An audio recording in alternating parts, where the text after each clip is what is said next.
some of the questions from Chiang Mai would also be very welcome. And perhaps Ajahn could talk to us a little bit about Abhidhamma and connection with knowledge of realities as they appear right now.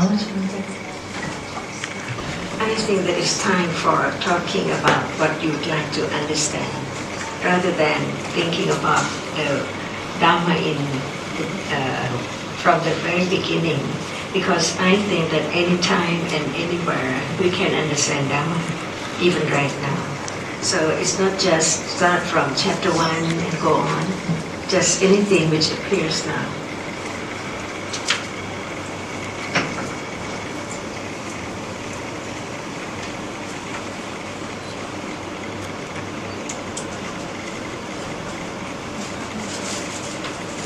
Is there anything that you'd like to talk about? สวัสดีค่ะอาจารย์ My name is Pat. I would like to ask Ajahn Sujin that as I were Buddhism and I met my friends, my colleagues, and then they asked me that what is the Buddhism, why you believe in Buddha, how should I explain them to let them understand clearly and right thing of the Buddhism. Yeah. What would you think when they please?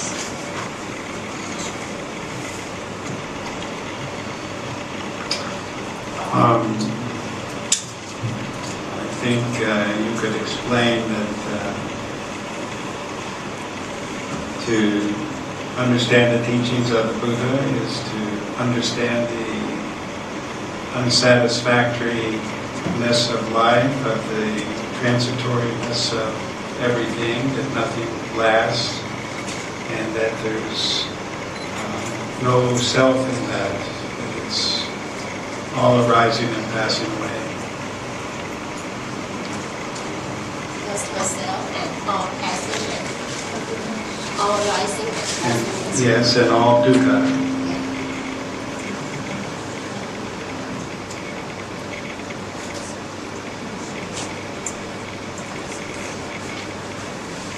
What about talking about truth instead of saying that it is Buddhism or any belief? Just talk about the truth of life, of this moment.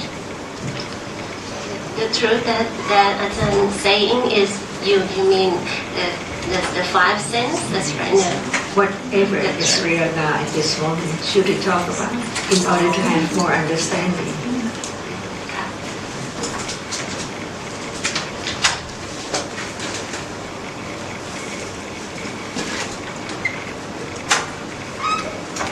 Sukhin, do you have any idea?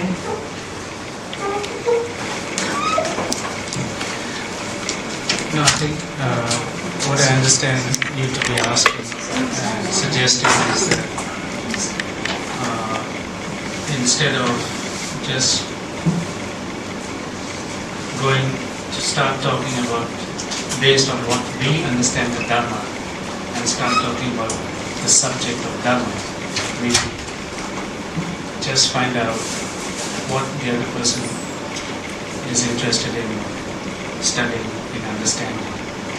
So when we ask, is there any question about anything? And then that sort of opens the door to discussing and then finding out about reality. So when someone asks me why I'm interested in Dhamma, I would say because Dhamma is about what is real and what is not real, about the truth, about the way things are, and about what appears now in this moment. I think that each word should be studied carefully in order to really understand it.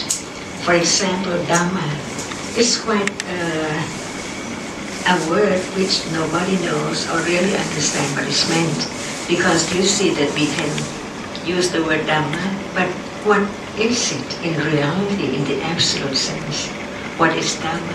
Because you see that the Thai heard about Dhamma from childhood and every day. But do they really understand what Dhamma is? So that's not the teaching of the Buddha, because he taught about everything which appears now, which can be known as Dhamma. So before, I think that we should understand what Dhamma is. For example, may I ask, is seeing now Dhamma? Yes or no? Is seeing now Dhamma? Why? Why is it Dhamma? Because it's called Dhamma, or because of what?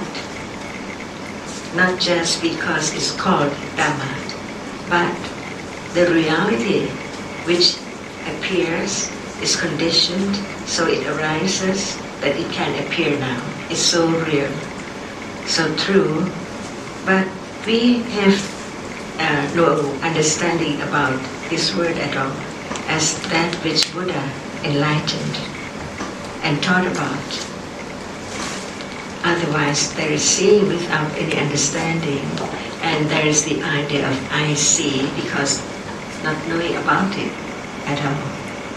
So now we are talking about whatever appears now as it is, as no self.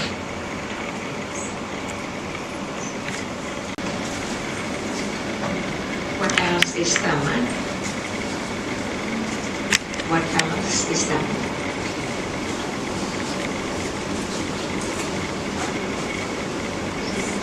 Not only seeing, what else is Dhamma?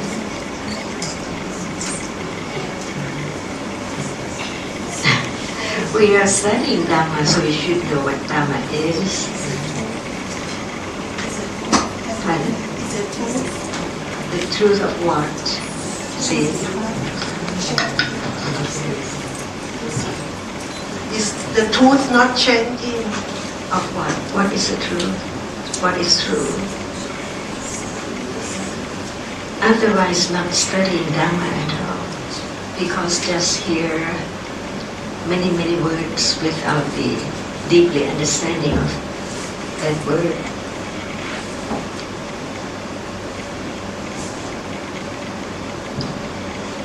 Why one says that seeing is Dhamma? Why does one say that seeing is Dhamma? Not just say that Buddha taught that seeing is Dhamma. It's not right, but there must be the understanding of what is Dhamma, and not just seeing, which is Dhamma. What else is Dhamma?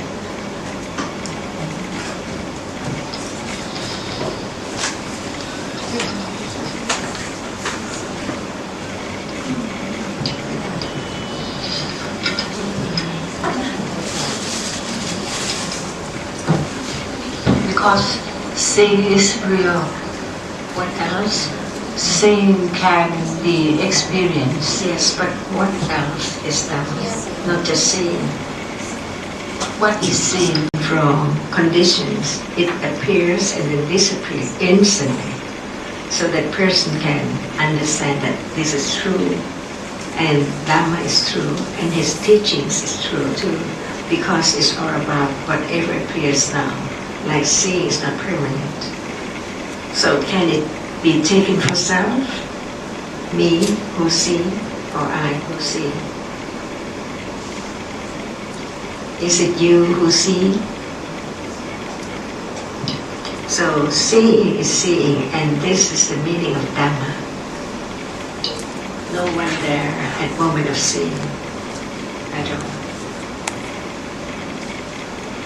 And when this is true, this truth can be directly experienced, but not by anyone, but by the understanding from the very beginning to that moment.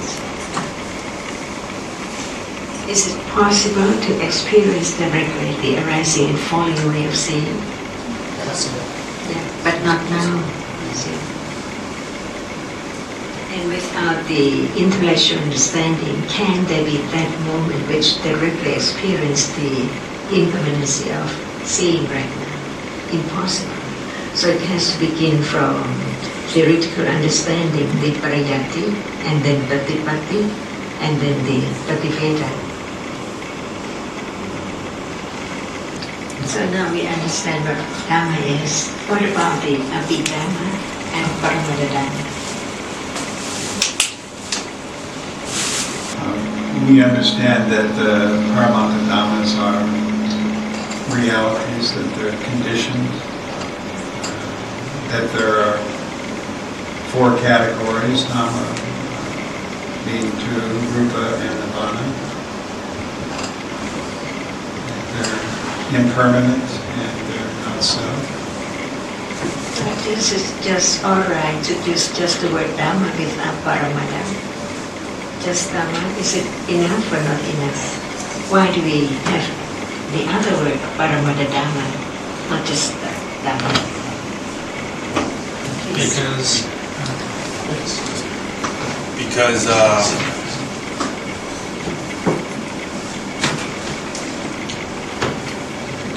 Because Dhammas are real, it denotes that they're ultimate realities. Dhammas are real, so they exist, can be experienced, and they experience. Nama experiences Citta, Cettasika, and Rupa doesn't experience, but all the Dhammas are real. So there can be insight into those Dhammas because they're real, and the insight is of their characteristics, anicca, anatta, dukkha. So it's the basis for insight because the Dhammas are really arise and fall away.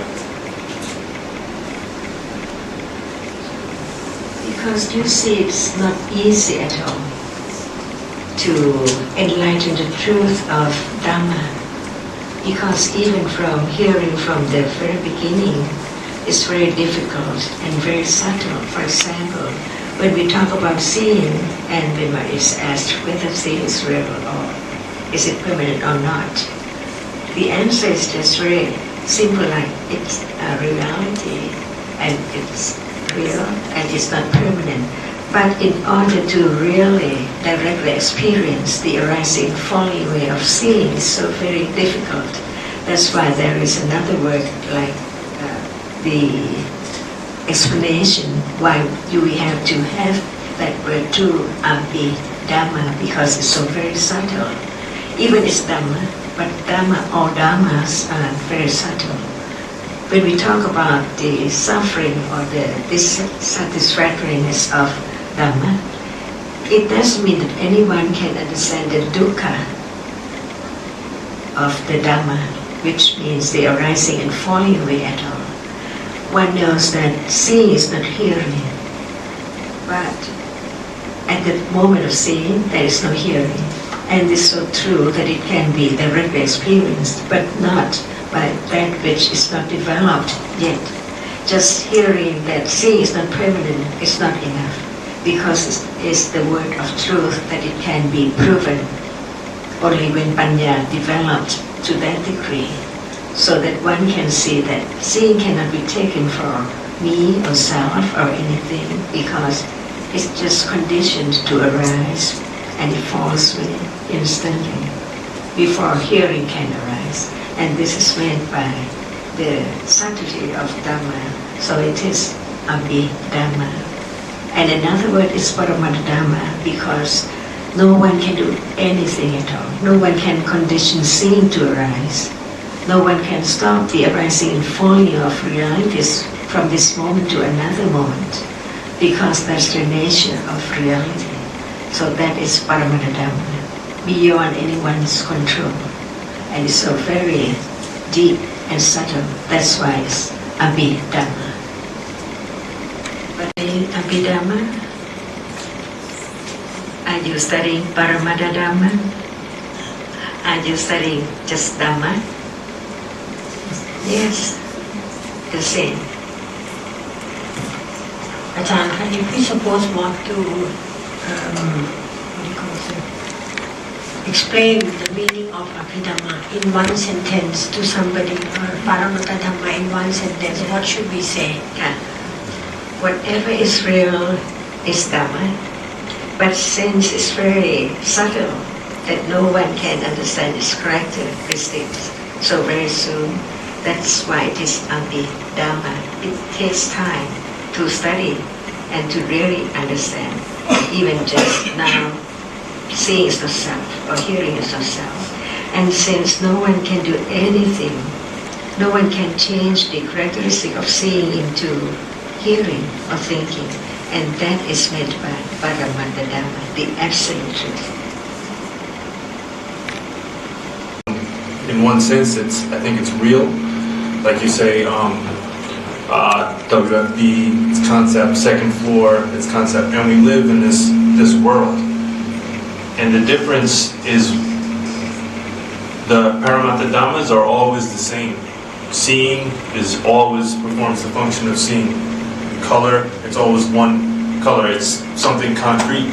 Whereas the concepts, you think WFB, second floor, you've been here many times. You have one, I think the same thing. I have a different conception because this is the first time I've been here. So someone says, WFB, take the sky train, and I form one concept. You have one concept. But it's just the Dhammas that we're referring to. So it's only Paramata Dhammas. But we function within this, I think. Maybe Ajahn could explain it better. Say something to that.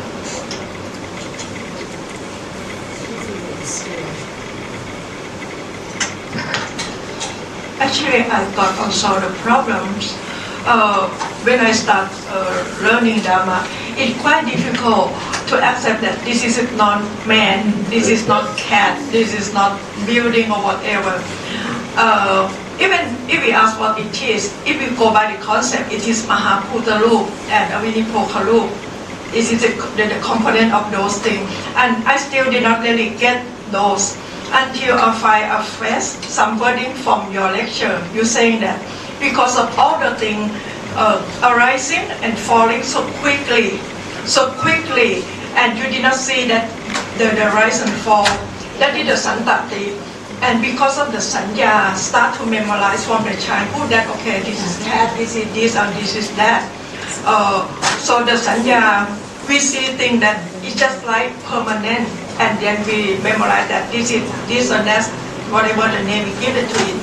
That's make me feel easier for me to explain to other people, because if you're talking to people who just studied Dhamma and you say, no, this is not cat, this is not man, it cannot be accepted.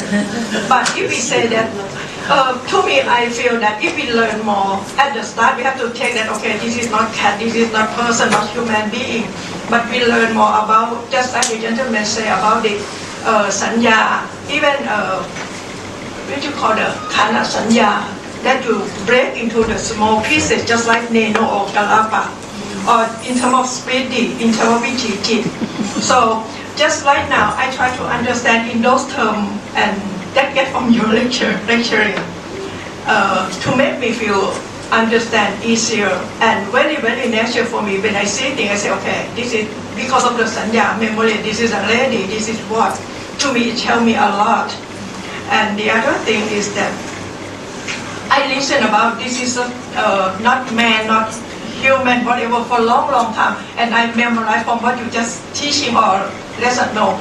And one day, I got a phrase from you as well. You said that this is the result.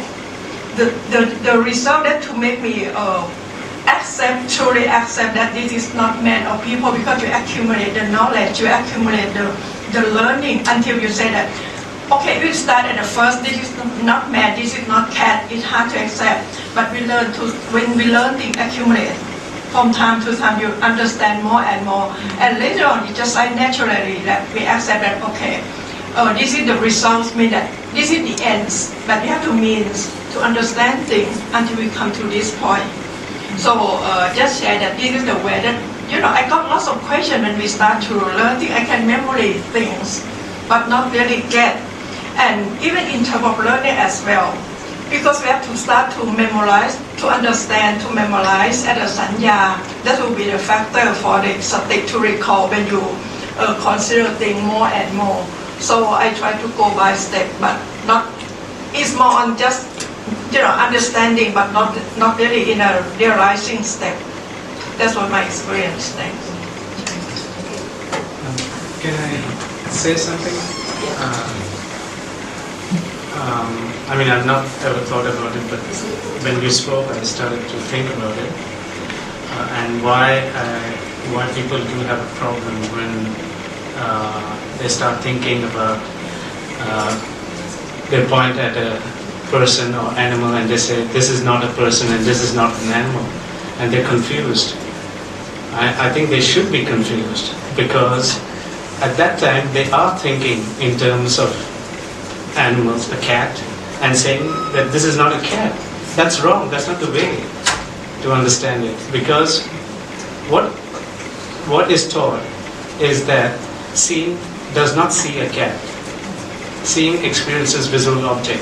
So when you're all in 3 seconds, not more than that, and it's followed by thinking about shape and form, and there's only the idea of people and things.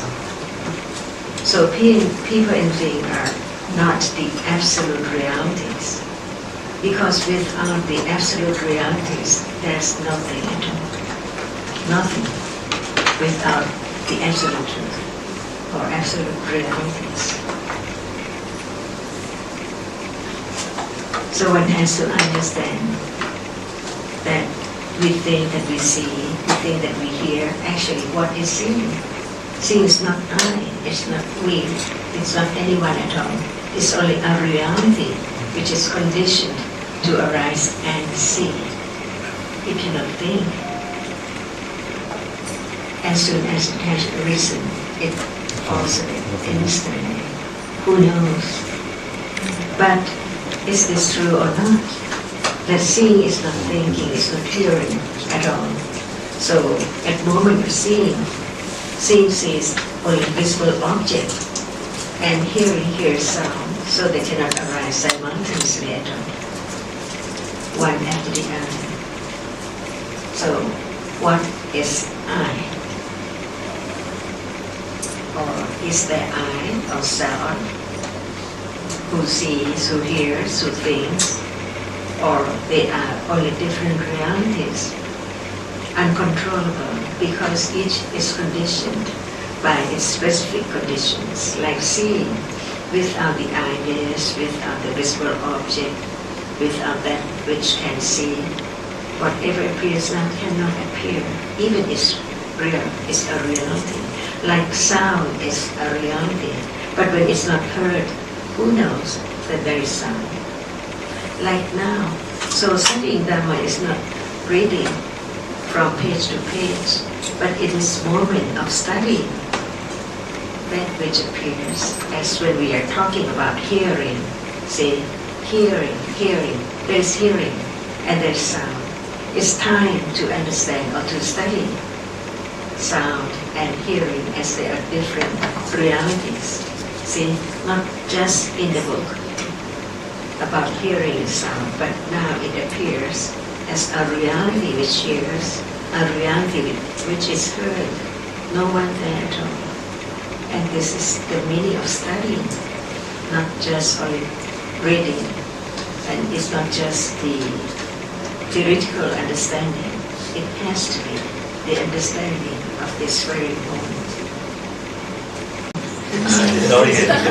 No sweetness. That's wrong. That's not true. Consciousness. Sweetness cannot appear at all, even this time.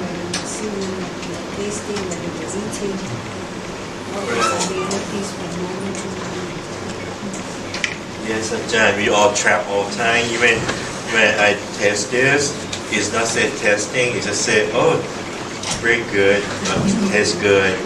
We all form of thought all the time. Yes. And we have heard a lot about ignorance. Who knows at this time, at this moment of not understanding whatever appears?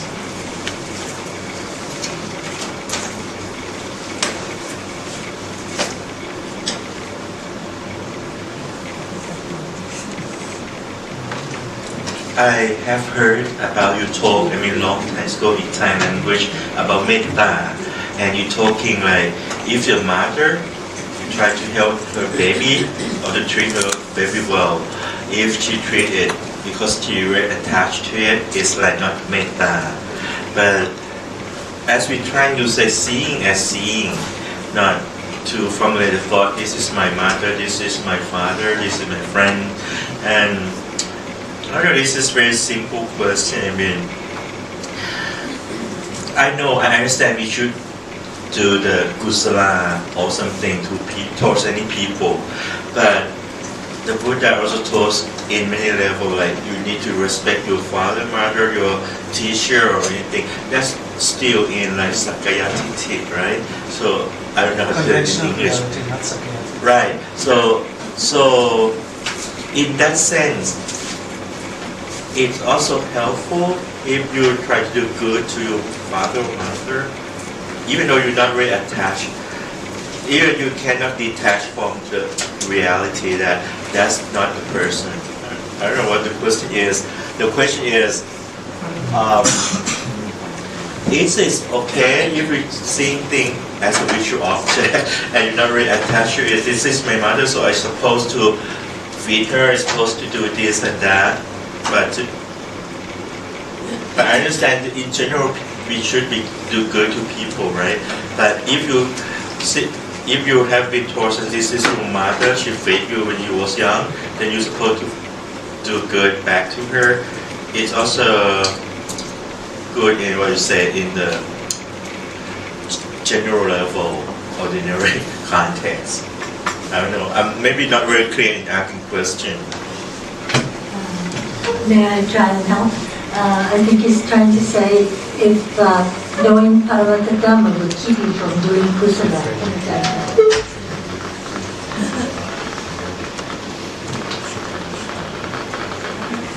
It seems like those who have the understanding of the teachings do not know anything at all. Mother and father, they really were gone, lost, but actually it's not like that at all. It is so very daily reality that it can be known better and better about the nature of each reality. Like attachment. Attachment is real, is that right? It's conditioned. And whenever it arises, you cannot change it into aversion or other reality at all. But right understanding can understand directly what is attachment and what is metta, kindness, see? So in order to understand reality, it doesn't bring any wrong concept or wrong understanding about reality. Before studying, one might be confused about attachment and metta, but actually, Panya can see the difference between these two. Because attachment is unwholesome. As soon as it's arising, it just want to get, not to give away. And you can give things to your dear friends or your mother, your parents with attachment. But when you give it to others that you don't know, but at that moment you have the kindness to give, conditioned giving away things at that moment, not just for your sake, but for the other's benefit. So what one is doing, like giving away things, there should be understanding of the reality which condition giving, whether it's with attachment or with metta, kindness. So one has to be so be very truthful to know whether doing this to parents with attachment or with kusala, appreciate their kindness from birth up to now. See, not just I have no mother, I have no father. No, it's not like that. But understanding one's own parents' goodness towards us is right or wrong. Because there's no self. So as long as there is still the idea of self, it's right or wrong.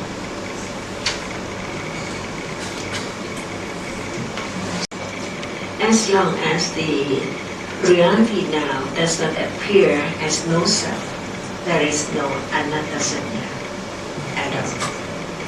There is still atta sanya while we are talking, when it's not the reality which appears as anatta yet.